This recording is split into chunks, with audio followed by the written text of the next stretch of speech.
স্ত্রী কেঁদে কেঁদে স্বামীর কাছে এসে বলল, স্বামী রে, আমি বলেছিলাম আপনার অবস্থা এরকম হবে, শহরের কোনো মানুষ আপনাকে ধরতে যাবে না, ছুতে যাবে না, আপনার জানাজা পড়াবে না, আপনার কাফন দাফন দিতে চাবে না। স্বামী রে, আমি জানি আপনার এই অবস্থা হবে, আপনি কেন এই কাজ করতে গেলেন? স্ত্রী কাঁদে আর বলে, স্বামী আল্লাহর কসম করে বলে আমি সাক্ষ্য দিচ্ছি আপনি জমানার শ্রেষ্ঠ পুরুষ। মারহাবা কর। স্ত্রী বলতেছে, আমি সাক্ষ্য দিচ্ছি আপনি জমানার শ্রেষ্ঠ পুরুষ। স্ত্রী বলতেছে, আমি সাক্ষ্য দিচ্ছি আপনি নিষ্পাপ, আপনি ভালো লোক। সুলতান মুরাদ বলতেছে, এ আল্লাহর বান্দি, কি হয়েছে ঘটনা খুলে বলো তো। এই মহিলা ডাক দিয়ে বলতেছে, বাচ্চা। মহিলা বলতেছে, আল্লাহর বান্দা। মহিলা বাচ্চা চিনি নেই, বলতেছে, আল্লাহর বান্দা, আমার স্বামীরে এই শহরের মানুষ নিকৃষ্ট মনে করে, গুনাহগার মনে করে, ফাসেক মনে করে, জেনাকারী মনে করে, কিন্তু আল্লাহর কসম আমার স্বামী সৎ পুরুষ ছিলেন এবং তিনি উত্তম পুরুষ ছিলেন। বলে, কি হয়েছে বলো তো।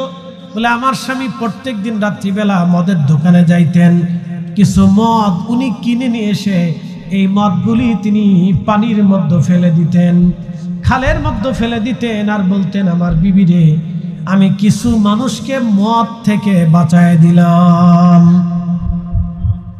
বিবি, আমি কিছু মানুষের মদ থেকে আজকে বাঁচাই দিলাম। আচ্ছা। আমার স্বামী প্রত্যেক দিন পতিতলায় যাইতেন, একটা নারী নিয়ে আসতেন, নারী এনে ওই নারীটাকে নিজের ঘরের ভিতরে এনে সারা রাত্র নামাজ পড়াইতেন। একসাথে কোন আল্লাহু আকবার।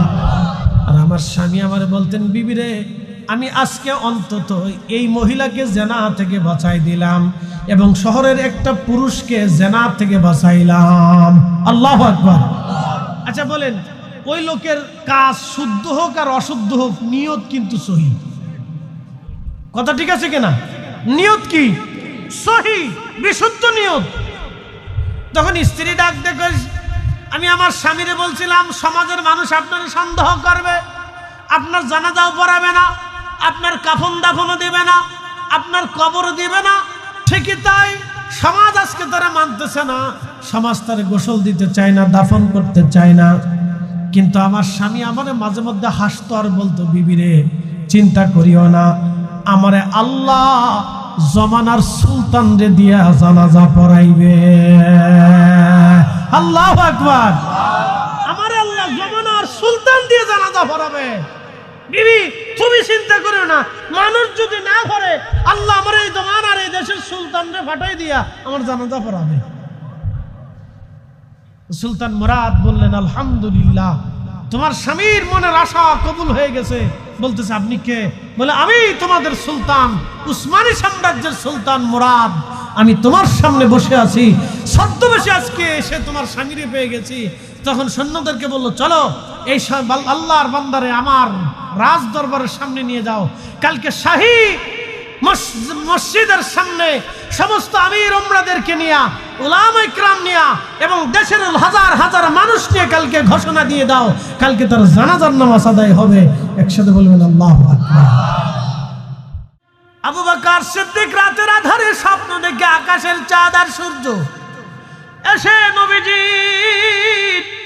কোলের মধ্যে এসে, কোলের ভিতরে এসে, নবীজির কোলের মধ্যে এসে আবু বকর সিদ্দিক চাঁদ আর সূর্য কোলের মধ্যে চলে আসছে। ওনার চাদর দিয়ে উনি চাঁদ আর সূর্যকে ঢেকে ধরলেন। রাত্রিবেলা স্বপ্ন দেখলেন, আশ্চর্য স্বপ্ন, জীবনে যে এরকম স্বপ্ন কোনোদিন দেখে নাই। সিদ্দিক আকবর সকালবেলা সিরিয়াতে এক পাদ্রীর কাছে চলে গেলেন। সিরিয়াতে প্রচুর পরিমাণে খ্রিস্টানদের বসবাস ছিল, অর্থাৎ শাম বলা হতো বর্তমান ফিলিস্তিন, জর্দান, সিরিয়া, এই অঞ্চলটাকে বলা হতো শাম, লিবিয়া, লেবানন সহ। লেবানন, ফিলিস্তিন, ইসরায়েল যে জায়গা দখল করেছে, ওটা তো ইসরায়েল কোনো রাষ্ট্র না, ওটা তো দখলদার। কথা ঠিক আছে কিনা? ওটা তো মূলত কোনো রাষ্ট্র না, দখলদার। এটা ছিল ফিলিস্তিন। আর প্রাচীন এই অঞ্চলের নাম ছিল, এটার নাম ছিল হচ্ছে হারান।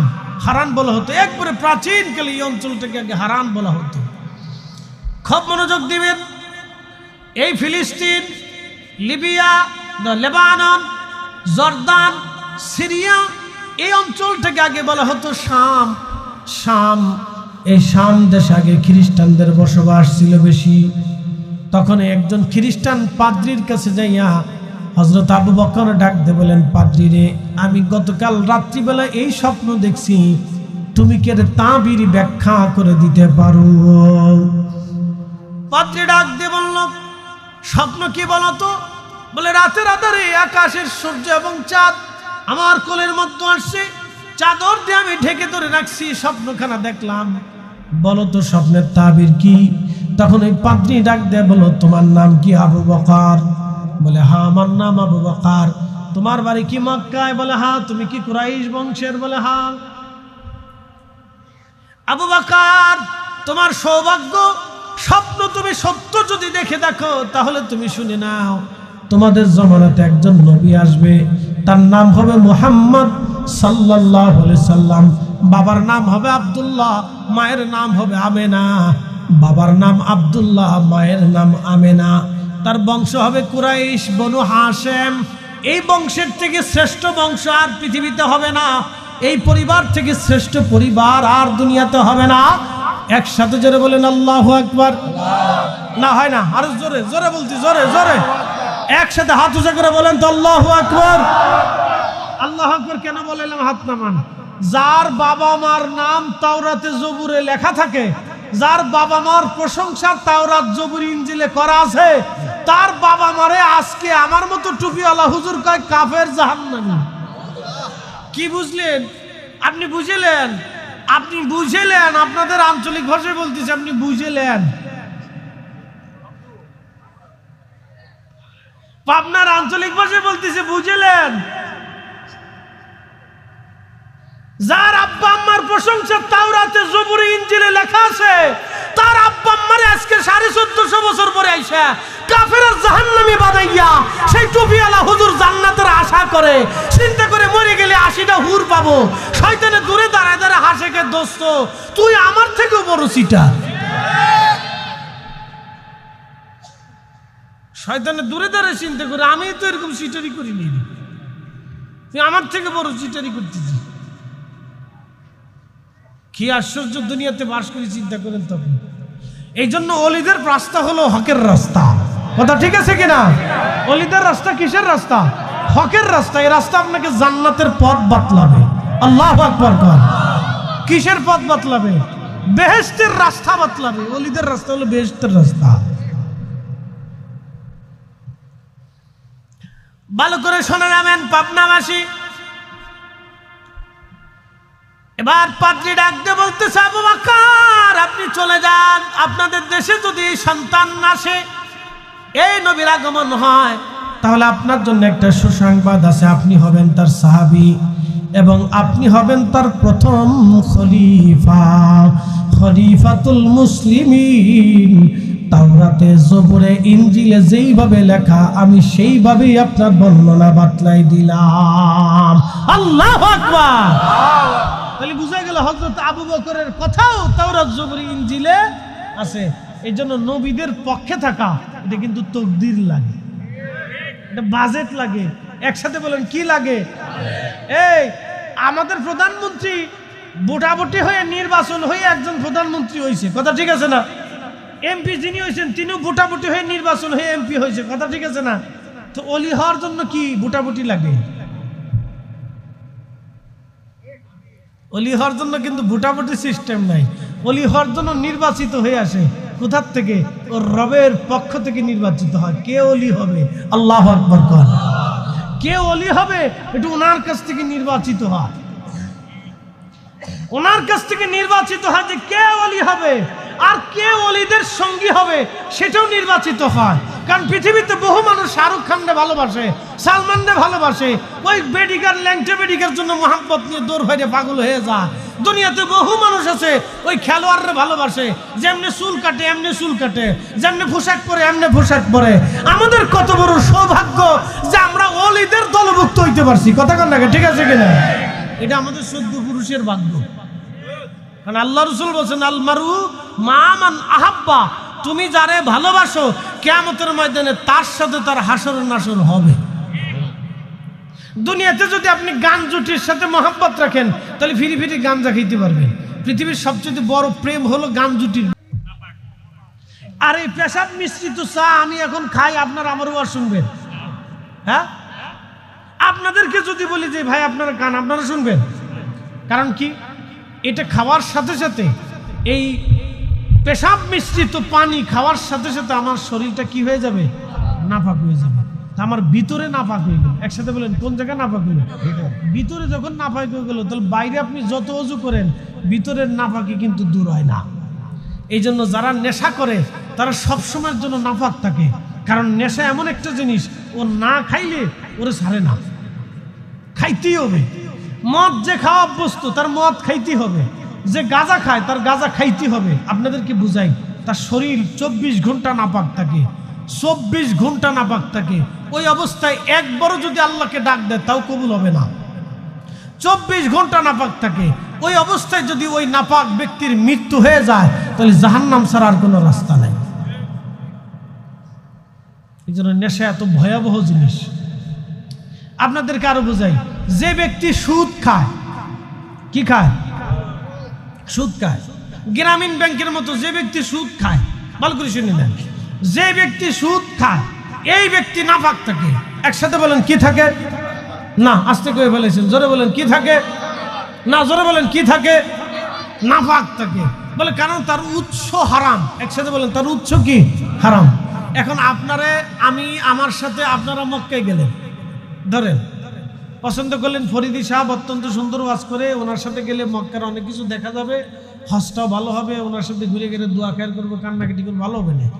তো ফরিদি সাহেবের সাথে হজে যাব, তো আমি আপনাদেরকে হজে নিলাম, এই আমার সাথে আপনারা মক্কায় গেলেন, নামাজ কালাম পড়তেছেন। তো একদিন আমি বললাম, ভাই আপনাদের জন্য আজকে শুয়োরের গোশত আনছি, ধরেন আর কি, শুয়োরের গোশত দিয়ে আপনাদেরকে আজকে বিরিয়ানি রান্না করে, কাশি রান্না করে খাওয়াবো, আপনারা খান। কোনো হাজি খাবে? কেন? জোরে বলেন, হারাম। একসাথে বলেন, কি? জোরে বলেন, কি? কারণ হাজি জানে এই হারাম খাইয়ে আমি কাবা শরীফে আল্লাহর সামনে কেমনে দাঁড়াবো। তাহলে শুয়োরের গোশত নাপাক, গাঁজা নাপাক, ইয়াবা নাপাক, হেরোইন নাপাক, মদ নাপাক, নেশাদ্রব্য নাপাক, সুদ নাপাক। কি কথা কন না কেন? এগুলি খাইয়ে কেউ যদি নামাজে যায়, নামাজ হবে না, রোজা হবে না, জিকির হবে না, হজ হবে না, দোয়া হবে না, দুরুদ হবে না, কোনো কিছুই কবুল হবে না। আর ওই অবস্থায় যদি তার মৃত্যু হয়ে যায় তাহলে জাহান্নাম ছাড়া আর কোনো রাস্তা নেই। আল্লাহ তার চেহারার দিকেও তাকাবে না, নাপাক ব্যক্তির চেহারার দিকেও আল্লাহ তাকাবে না। এই জন্য খুব সাবধান। আর যারা গাঁজা বেচে খায়, একসাথে কন, যারা গাঁজা বেচে খায় ওর অবস্থা কি? ও তো একই না, ওরা আরো ডাবল গুনাহগার। কোন বিক্রি করার কারণে গুনাহগার, বিক্রি যে করতেছে যা ওহের মাধ্যমে আরো 10 জন ক্ষতিগ্রস্ত হইতেছে। কথা ঠিক আছে কিনা? সে আরো 10 জনকে জাহান্নামে নিতেছে। আজকে আপনাদেরকে একটা ঘটনা শোনাবো। বাদশাহ সুলতান মুরাদের জমানাতে, সুলতান মুরাদ একদিন রাত্রিবেলা হাঁটতে হাঁটতে হাঁটতে হাঁটতে শহরের কোনাকাঞ্চি দিয়ে ছদ্মবেশে ঘুরতেছে। এখন দেখে একটা লোক মরে পড়ে আছে, কিন্তু কেউ তার কাছে যায় না, ধরেও না, ছয়ও না। শহরের লোকজন তার পাশ দিয়ে যাওয়ার সঙ্গে দিছি, দূর দূর, লোকটা নিকৃষ্ট লোক ছিল, হ্যাঁ এর কাছে যাওয়া যাবে না, ধরা যাবে না। তো বাদশাহ সুলতান মুরাদ তার কাছে গেলেন, তারে নিলেন, লোকদেরকে জিজ্ঞেস করলেন, হে লোকেরা, তোমরা যে এর দূর দূর করতেছ, হে আল্লাহর বান্দা তুমি কে? এই লোকটা হচ্ছে নিকৃষ্ট লোক, সে প্রত্যেক রাত্রে জেনা করত, প্রত্যেক রাত্রে মদ খাইত, প্রত্যেক রাত্রে সে পতিতলায় যাইতো, পতিতলায় থেকে একটা করে নারী নিয়ে আসতো, সারা রাত মস্তি করতো আর সারা রাত মদ পান করতো। এরে আমরা জানাজাও পড়বো না, কবরও দেব না, তার আমরা গোসলও দিব না। তো সুলতান মুরাদ বলতেছে, লোকটা পাপী, ফাইসালা আল্লাহ করবে, তোমরা আসো, আমরা তারে ধরে নিয়ে বাড়ি পর্যন্ত পৌঁছাই, গোসল টোসল করি, কাফন টাফন করে তার দাফন দিই। সে কি করতো না করতো ফাইসালা তো আল্লাহ করবে, কিন্তু আমাদের কাজ তো আমরা করে দিই। তো সুলতান মুরাদ তারে নিয়ে গেলেন। বাড়ি নিয়ে যাওয়ার পরে ঘরের দরজার সামনে রাখার পরে স্ত্রী কাঁদতেছে, স্ত্রী কেঁদে কেঁদে স্বামীর কাছে এসে বলল, স্বামী রে, আমি বলেছিলাম আপনার অবস্থা এরকম হবে, শহরের কোনো মানুষ আপনাকে ধরতে যাবে না, ছুতে যাবে না, আপনার জানাজা পড়াবে না, আপনার কাফন দাফন দিতে চাবে না। স্বামী রে, আমি জানি আপনার এই অবস্থা হবে, আপনি কেন এই কাজ করতে গেলেন? স্ত্রী কাঁদে আর বলে, স্বামী আল্লাহর কসম করে বলে আমি সাক্ষ্য দিচ্ছি আপনি জমানার শ্রেষ্ঠ পুরুষ। মারহাবা কোন? স্ত্রী বলতেছে, আমি সাক্ষ্য দিচ্ছি আপনি জমানার শ্রেষ্ঠ পুরুষ। আচ্ছা, ঘরের বউ আমার সম্পর্কে বেশি ভালো জানে না? আমার স্ত্রী তো আপনাদের থেকে একেবারে কোটি গুণে বেশি আমার সম্পর্কে জানে যে আমি কি তা, ঠিক আছে কিনা? আমার গ্রামের মানুষও আমার সম্পর্কে ভালো জানে যে আমি কি। আমার সাথে যারা থাকে ওরাও আমার সম্পর্কে ভালো জানে যে আমি কি। আপনারা কিন্তু বলতে পারবেন না, কথা ঠিক আছে কিনা? স্ত্রী বলতেছে, আমি সাক্ষ্য দিচ্ছি আপনি নিষ্পাপ, আপনি ভালো লোক। সুলতান মুরাদ বলতেছে, এ আল্লাহর বান্দি, কি হয়েছে ঘটনা খুলে বলো তো। এই মহিলা ডাক দিয়ে বলতেছে, বাচ্চা। মহিলা বলতেছে, আল্লাহর বান্দা। মহিলা বাচ্চা চিনি নাই, বলতেছে, আল্লাহর বান্দা, আমার স্বামীরে এই শহরের মানুষ নিকৃষ্ট মনে করে, গুনাহগার মনে করে, ফাসেক মনে করে, জেনাকারী মনে করে, কিন্তু আল্লাহর কসম আমার স্বামী সৎ পুরুষ ছিলেন এবং তিনি উত্তম পুরুষ ছিলেন। বলে, কি হয়েছে বলো তো? বলে, আমার স্বামী প্রত্যেক দিন রাত্রিবেলা মদের দোকানে যাইতেন, কিছু মদ উনি কিনে নিয়ে এসে এই মদগুলি তিনি পানির মধ্যে ফেলে দিতেন, খালের মধ্যে ফেলে দিতেন, আর বলতেন, আমার বিবি রে, আমি কিছু মানুষকে মদ থেকে বাঁচায় দিলাম। বিবি, আমি কিছু মানুষকে মদ থেকে আজকে বাঁচাই দিলাম। আচ্ছা, আমার স্বামী প্রত্যেক দিন পতিতলায় যাইতেন, একটা নারী নিয়ে আসতেন, নারী এনে ওই নারীটাকে নিজের ঘরের ভিতরে এনে সারা রাত্র নামাজ পড়াইতেন। একসাথে কোন আল্লাহু আকবার। আর আমার স্বামী আমারে বলতেন, বিবি রে, আমি আজকে অন্তত এই মহিলাকে জেনা থেকে বাঁচাই দিলাম এবং শহরের একটা পুরুষকে জেনা থেকে বাঁচাইলাম। আল্লাহু আকবার। আচ্ছা বলেন, ওই লোকের কাজ শুদ্ধ হোক আর অশুদ্ধ হোক, নিয়ত কিন্তু সহি। কথা ঠিক আছে কিনা? নিয়ত কি? সহি, বিশুদ্ধ নিয়ত। তখন স্ত্রী ডাক দেখে, আমি আমার স্বামীরে বলছিলাম, সমাজের মানুষ আপনার সন্দেহ করবে, আপনার জানাজাও পড়াবে না, আপনার কাফন দাফনও দিবে না, আপনার কবর দিবে না। ঠিকই তাই, সমাজ আজকে তারা মানতেছে না, সমাজ তারা গোসল দিতে চায় না, দাফন করতে চায় না। কিন্তু আমার স্বামী আমারে মাঝে মধ্যে হাসতো আর বলতো, বিবি রে, চিন্তা করিও না, আমারে আল্লাহ জমানার সুলতান রে দিয়া জানাজা পড়াইবে। আল্লাহু আকবার। আমারে আল্লাহ জমানার সুলতান দিয়ে জানাজা পড়াবে। বিবি, তুমি চিন্তা করিও না, মানুষ যদি না করে, আল্লাহ আমার এই জমানার এই দেশের সুলতান রে পাঠাই দিয়া আমার জানাজা পড়াবে। সুলতান মুরাদ বললেন, আলহামদুলিল্লাহ, তোমার স্বামীর মনের আশা কবুল হয়ে গেছে। বলতেছে, আপনি কে? বলে, আমি তোমাদের সুলতান, উসমানী সাম্রাজ্যের সুলতান মুরাদ। আমি তোমার সামনে বসে আছি, ছদ্মবেশে আজকে এসে তোমার স্বামীরে পেয়ে গেছি। তখন সৈন্যদেরকে বললো, চলো এই আল্লাহর বান্দারে আমার রাজ দরবারের সামনে নিয়ে যাও। কালকে শাহী মসজিদের সামনে সমস্ত আমির উমরাদেরকে নিয়ে, উলামা ইকরাম নিয়ে এবং দেশের হাজার হাজার মানুষ নিয়ে কালকে ঘোষণা দিয়ে দাও, কালকে তার জানাজার নামাজ আদায় হবে। একসাথে বলবেন আল্লাহু আকবার। উদ্দেশ্য নিয়ে চিন্তা করে দেখেন, তাহলে যে মদ বিক্রি করে, যে গাঁজা বিক্রি করে, যে নেশা বিক্রি করে, তার অবস্থা হলো আরো ভয়াবহ। কারণ সে নিজে অপরাধী এবং আরো মানুষকে সে অপরাধী বানাচ্ছে। সে নিজেও হারাম খাচ্ছে, আরো মুসলমানরা হারাম খাওয়াইতেছে। কথা ঠিক আছে কিনা? এই জন্য ডাবল গুনাহ, ডাবল গুনাহ। শুধু গুনাহ না, ডাবল গুনাহ। শুধু অপরাধ না, ডাবল অপরাধ। শুধু অপরাধ না, ডাবল অপরাধ। খুব মনোযোগ দিবেন হাজিরিন। আল্লাহর নবীর দরবারে হযরতে আবু বকর সিদ্দিক চলে আসলেন সিরিয়ার থেকে। আসার পরে তিনি জানতে পারলেন নবীজি কালেমার দাওয়াত দিচ্ছেন। হযরত আবু বকর সিদ্দিক চলে গেলেন নবীজির বরগাহে। যাওয়ার পরে তিনি সালাম দিলেন। নবী আমার মুস্কি মুস্কি আসে, কি ব্যাপার আবু বকর, কি জন্য আপনি আসছেন? হযরত আবু বকর বললেন, ওগো ইয়া রাসূলুল্লাহ, আপনি আমার একটা মুজিজা দেখান, আপনি আমার একটা মুজিজা দেখান, যাতে কালেমা পড়তে আমার মন সায় দেয় এবং আপনার প্রতি আমার বিশ্বাস এবং ইয়াকিন যেন মজবুত হয়ে যায়।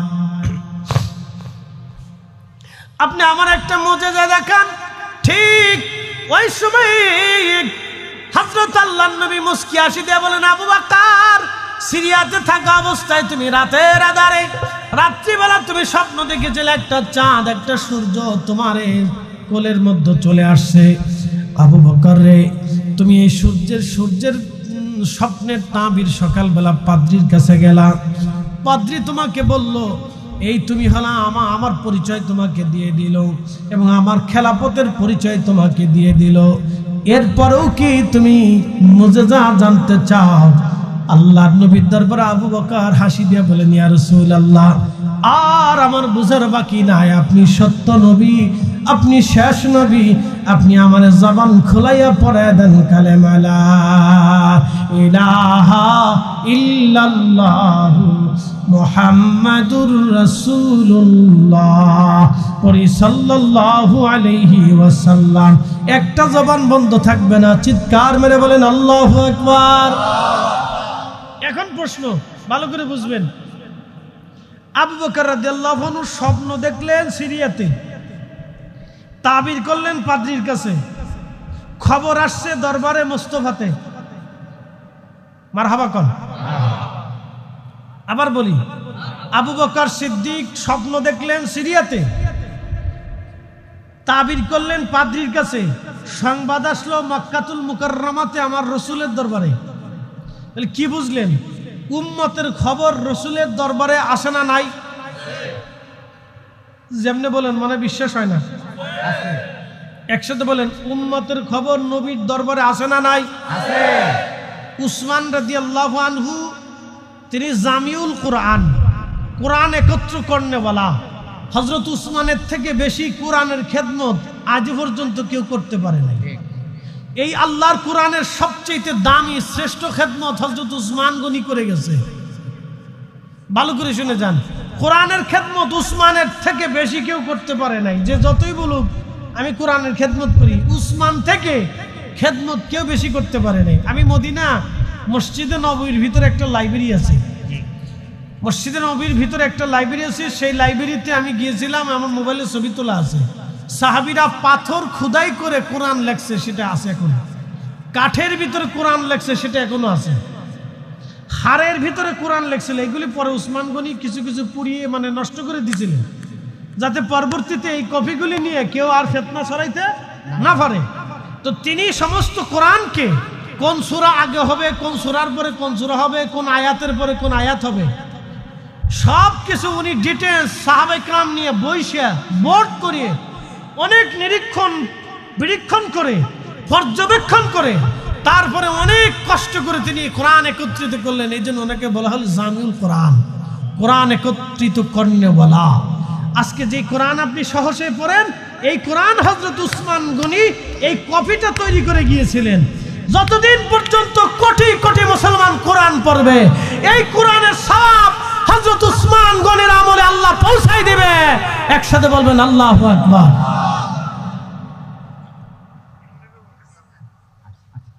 তো খুব মনোযোগ দেন।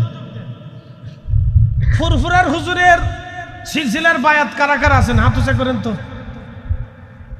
ফুরফুরার সিলসিলার কারা কারা আছেন হাত উঁচা করেন। সরসিনা ফুরফুরা এই মসলক ফুরফুরার নিসবত হাত উঁচা করেন। না ভয় নাই, ভয় নাই, আমি শরম দিতেছি না, প্রশংসা করতেছি না, ভয় নেই, হাত উঁচা করে রাখেন। তাহলে এখানে আমরার অধিকাংশ লোকই ফুরফুরার সিলসিলার মসলকের লোক, হাত নামান। আচ্ছা, আপনারা সিলসিলায় কিছু কিছু আমল করেন না? একসাথে বলেন, করেন না? তাহলে এই সবগুলো কি আবু বকর সিদ্দিক ফুরফুরাবি জমানার মুজাদ্দেদের আমল নামায় যাবে না? ওনার পীর মুর্শিদ ফতেহ আলী রসুল আমার আমল নামায় যাবে না? ওনার পীর মুর্শিদ নূর মোহাম্মদ নিজামপুরি রহমতুল্লাহ আমল নামায় যাবে না? তিনার পীর মুর্শিদ সৈয়দ আহমদ বেরেলভী রহমতুল্লাহ আমল নামায় যাবে না? তিনার পীর ও মুর্শিদ শাহ আব্দুল আজিজ মুহাদ্দিস দেহলভীর আমলনামায় যাবে না। তিনার পীর ও মুর্শিদ শাহ ওলিউল্লাহ মুহাদ্দিস দেহলভীর আমলনামায় যাবে না।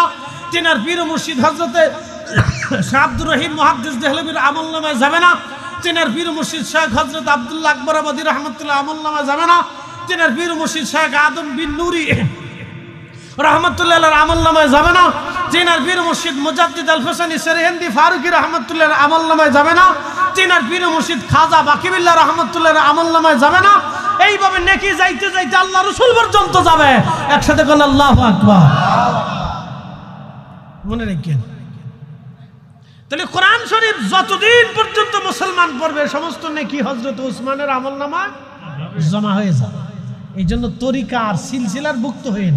সিলসিলা ভুক্ত হলে লাভ আছে। বলে লাভ কি? মরার পরে ওই ছেলেরা ভুলে যায়, মেয়েও ভুলে যায়। কারণ মেয়ের বাচ্চা কাচ্চা হলে, সংসার হলে তখন আর বাবার কথা মনে থাকে না। নিজের সন্তানদের প্রতি প্রেম এসে মায়া চলে যায়। কথা ঠিক আছে না? ছেলেদেরও এক সময় তারা ভুলে যায়, কারণ বাচ্চা কাচ্চার প্রতি একটা মায়া এসে যায়, বাবা মার কথার মনে থাকতে চায় না। তখন সংসারে অনেক ঝামেলা, অনেক সময় মনে থাকে না। কিন্তু মনে রাখেন, সিলসিলা কোনোদিন আপনারা ভুলবে না।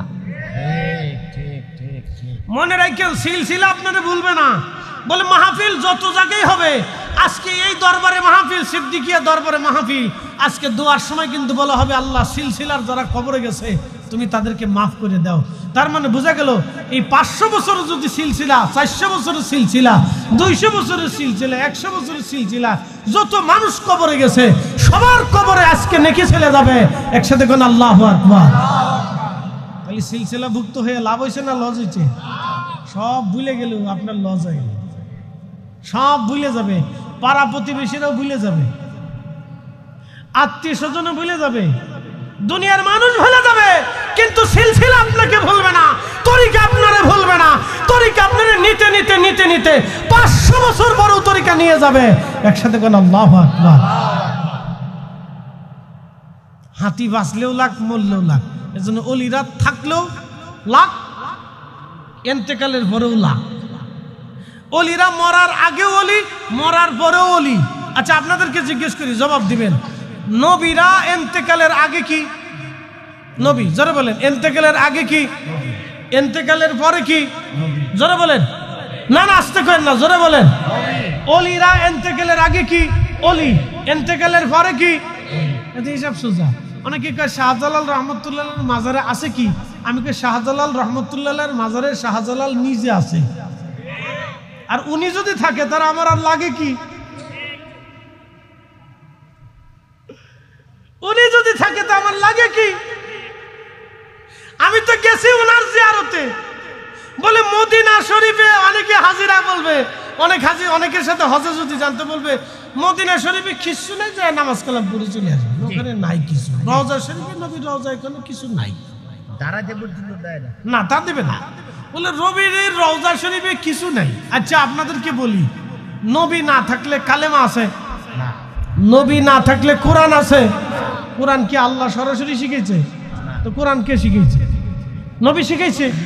আলিফ লাম মিম, আলিফ লাম রা, ইয়াসিন, যালিকাল কিতাবু লা রাইবা ফীহি হুদাল লিল মুত্তাকিন আল্লাযীনা ইউমিনুনা বিল গায়বি ওয়া ইউকিমুনাস সালাত। এটা কি সরাসরি আল্লাহ শিখেছে না নবী শিখেছে? এই যে আপনারা নামাজ পড়েন, নবীজি শিক্ষা দিলেন, কালেমা নবী শিক্ষা দিলেন, হজ শিখাইলেন, যাকাত শিখাইলেন, রোজা শিক্ষা দিলেন, তাহাজ্জুদ শিক্ষা দিলেন, দিন শিক্ষা দিলেন, দাড়ি টুপি শিক্ষা দিলেন, সুন্নত শিখাইলেন, মুস্তাহাব শিখাইলেন, ফরজ শিখাইলেন, কোন সময় কোন ফরজ, কোন সময় কোন ওয়াক্ত, কেমনে পড়া লাগবে, কেমনে সেজদা হবে, কেমনে রুকু হবে, কেমনে ওযু হবে, কেমনে গোসল হবে, সবকিছু নবীজি শিক্ষা দিয়ে দিলেন। তার মানে নবী নাই, ইসলাম নাই, নবী আছে, ইসলাম আছে। এই জন্য রওজা শরীফে কেউ যদি বলে নবীর রওজায় আছে কি, আপনি বলবেন নবীর রওজায় ইসলাম আছে, কালেমা আছে, ঈমান আছে, দ্বীন আছে। কথা কন না কা? রাসূলের রওজায় যদি কিছু না থাকে তাহলে উম্মতের জীবনের কিছু নাই। পাগল ছাগল দিয়ে দেশ ঘুরে গেছে। পাগল দিয়ে কি হয়েছে? দেশ ভরে গেছে সাইকোলজিক্যাল প্রবলেম, মানুষ বুঝে না অনেক কিছু, অনেক পাগল দিয়ে দেশ ভরে গেছে।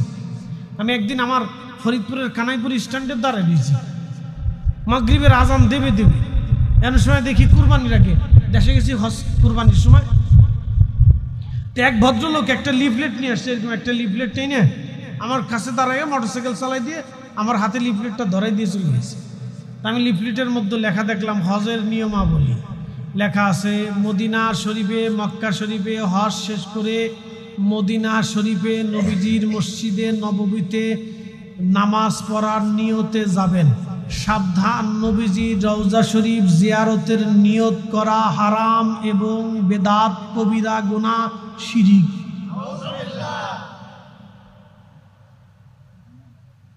যে দিয়ে গেছে তার মুখে দাড়িও আছে, দিয়ে আর দেরি করে নাই, জানে যে দেরি করলে এটা বাটাম চালান খেয়ে যাবে, হ্যাঁ দেরি করে নাই, দিয়ে হাতে দিয়ে চলে গেছে, বুঝে ফেলেছে যে এখানে দাঁড়ান যাবে না, দিয়ে চলে গেছে আর কোনো শব্দ টব্দ না। আমি ফ্লিপ টেপটা পড়ার পরে আমি মনে হলাম যে আসমান থেকে পড়ে যেতেছি। ইস, রসুলের ইজ্জতের বিরুদ্ধে, নবীর জিয়ারতের বিরুদ্ধে লিফলেট সাজাইয়া টাকা খরচ করে উম্মত লিফলেট বিলি করে, উম্মত নবীর জিয়ারতের বিরুদ্ধে যাইয়া টাকা খরচ করে লিফলেট সাজাইয়া বিলি করে, তাহলে বুঝেন আপনি ও কত বড় জঘন্য। ওর টাকা রসুলের সম্মানের বিরুদ্ধে খরচ হইতেছে, তার মানে ওর টাকা শয়তানি কাজে খরচ হইতেছে। কথা কর না কেন? বুঝে যায়। কোন ব্যক্তি যদি টাকা খরচ করে বাইজি নাচায়, বাইজি নাচান বুঝেন নাই, বেডি নর্তকি এনে নাচাইলো, নাচায় সে টাকা খরচ করে টাকা উড়াইলো নর্তকির পিছনে, নর্তকির পিছনে টাকা খরচ করা যেমন অপরাধ, তার থেকে কোটি কোটি গুণে অপরাধ রসুলের সম্মানের বিরুদ্ধে যাইয়া নবীর জিয়ারতের বিরোধিতা করে লিফলেট খরচ করে টাকা খরচ করে মেধা খরচ করে জবান খরচ করে। কথা কর না কেন? বলে হুজুর কারণ কি? বুঝাইতেছি। আপনি যে বাইজি আইনে পতিতা আইনে নাচাইয়া জেনা করে আকাম করে টাকা খরচ করছেন, আপনি তওবা করলে মাপ পেয়ে যাবেন। তওবা করলে কি পেয়ে যাবেন? মাপ পেয়ে যাবেন। কিন্তু দরবারে মুস্তাফাতে বিয়াদবি করলে রওজা শরীফের উপরে লেখা আছে, ইয়া আইয়ুহাল্লাযীনা আমানু, ইয়া আইয়ুহাল্লাযীনা আমানু, হে ঈমানদারেরা, হে ঈমানদারেরা, তোমরা যেইভাবে একজন আরেকজনকে সাধারণ ভাষা দিয়ে সম্বোধন করো সেইভাবে তোমরা সম্বোধন করবে না, ওইভাবে নবীজিকে ডাকবে না। এরপরে আল্লাহ পাক শেষ সময় লিখে দিলেন, আন তাহবাতা আমালুকুম, যদি এই দরবারে মুস্তাফাতে বিয়াদবি হয়ে যায় তাহলে তোমাদের আমল সমূহ বরবাদ হয়ে যাবে, তোমাদের জিন্দেগি বরবাদ হয়ে যাবে। তোমার রোজা, তোমার নামাজ, তোমার হজ, তোমার যাকাত, তোমার জিকির, তোমার ফিকির, তোমার তাহাজ্জুদ, তোমার ত্যাগ, তোমার কুরবানি, তোমার শাহাদত, তোমার যুদ্ধ, তোমার জিহাদ, কোনো কিছুই জীবনে কাজে লাগবে না, কোনো কিছুই তোমার জান্নাতে পাঠাবে না, কারণ তুমি দরবারে মুস্তাফাতে বিয়াদবি করে ফেলছো।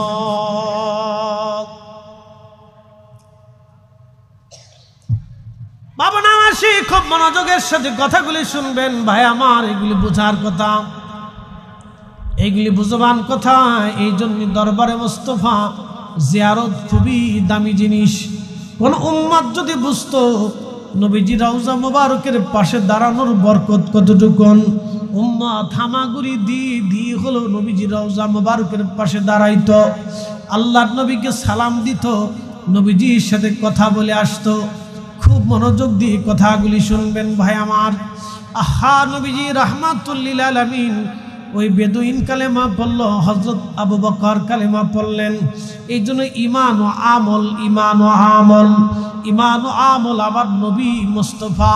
এই জন্য আল্লাহর কোরআনে আল্লাহ বলতেছেন, মাইয়ুতির রাসূল ফাকাদ আতা আল্লাহ, নবীর ইত্তেবা হলে আল্লাহর ইত্তেবা হয়ে যায়, নবীর মত হলে আল্লাহর মত হয়, নবীর পথ হলে আল্লাহর পথ হয়, নবীর দল হলে আল্লাহর দল হয়, নবী মানলে আল্লাহ মানা হয়, নবী ভালোবাসলে আল্লাহ ভালোবাসা হয়ে যায়, নবী তাজিম করলে আল্লাহ তাজিম হয়ে যায়, নবীর পক্ষে থাকলে আল্লাহর পক্ষ হয়ে যায়, নবীকে অসম্মান করলে আল্লাহকে অসম্মান করা হয়, নবীর ইজ্জতের বিরোধিতা করলে আল্লাহর ইজ্জতের বিরোধিতা হয়ে যায়, নবীর ভুল ধরলে আল্লাহর ভুল ধরা হয়ে যায়। কি কথা কন না কেন, ঠিক কিনা? এই জন্য নবীর পথ আল্লাহর পথ, নবীর পথ আল্লাহর পথ, নবীর মত আল্লাহর মত, নবীর দল আল্লাহর দল, নবীর দল আল্লাহর দল, নবীর পথ আল্লাহর পথ, নবীর মত আল্লাহর মত। একবার জোরে বলা যাবে কি আল্লাহু আকবার? জবান খুলে দেন, কোন জবান বন্ধ থাকবে না। একসাথে বলেন আল্লাহুম্মা সাল্লি আলা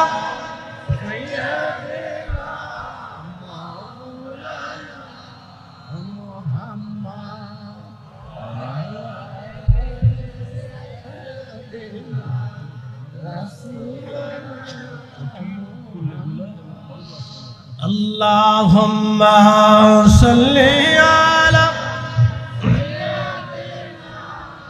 Maulana Muhammad wa ala ali Sayyidina Maulana। একটু জিকিরে লা ইলাহা, জোরে লা ইলাহা, লা ইলাহা, হক লা ইলাহা। আসিয়া বলে আল্লাহ আল্লাহ, ফেরাউন দিছে কত জ্বালা। আল্লাহ বলেন ও জিবরাইল, আল্লাহ বলেন ও জিবরাইল, খুলো হে জান্নাতের তালা। লা ইলাহা,